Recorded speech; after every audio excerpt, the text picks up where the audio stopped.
முரளியிலிருந்து கேள்வி பதில் செப்டம்பர் 14.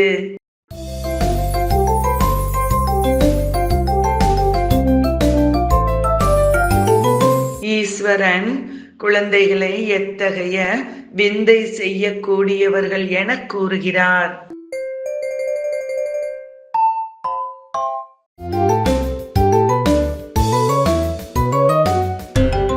அழியாத பாக்கியத்தின் வள்ளலை தனதாக்கிக் கொள்வதன் மூலம்.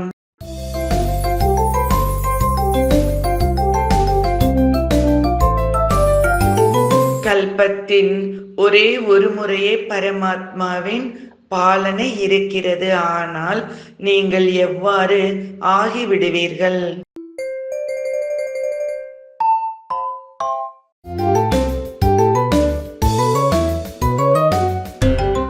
பரமாத்மாவின் பராமரிப்பிற்கு அதிகாரி ஆகிவிடுவீர்கள்.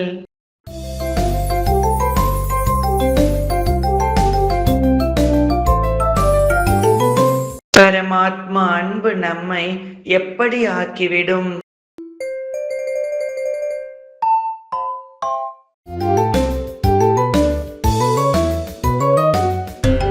லேசாக உழைப்பின்றி ஆக்கிவிடும்.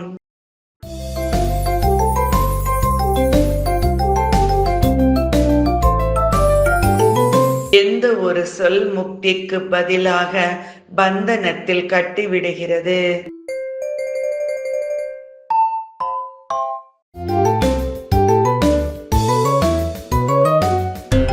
சாக்கு போக்கு சொல்வது.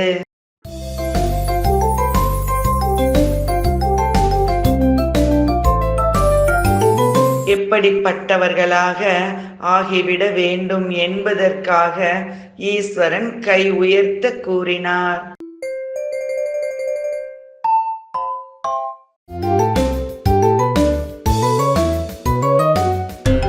தலை குனிய வேண்டும், மாற வேண்டும், பொறுத்து கொள்ள வேண்டும், கேட்கத்தான் வேண்டும், ஆனால் நான் மாறியே தீருவேன் என்று கூறுபவர்களை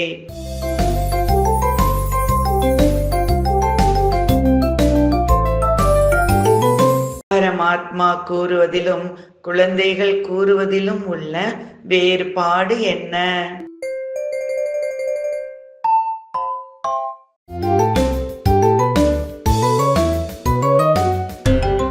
பரமாத்மா விநாசத்திற்கு முன் குழந்தைகள் தயாராக வேண்டும் என்கிறார். குழந்தைகள் எப்போது விநாசம் வரும் என கேட்கின்றனர்.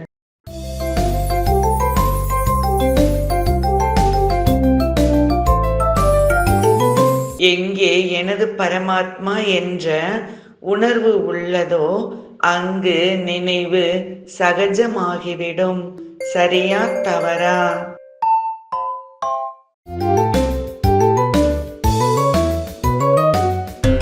சரி.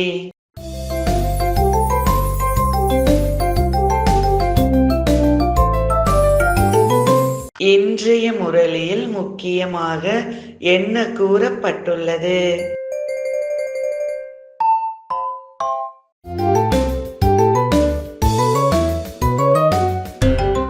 தந்தைக்கும் குழந்தைக்கும் உள்ள உறுதிமொழி. தந்தை இல்லாமல் குழந்தை செல்ல முடியாது, குழந்தை இல்லாமல் தந்தை செல்ல முடியாது. நன்றி. ஓம் சாந்தி.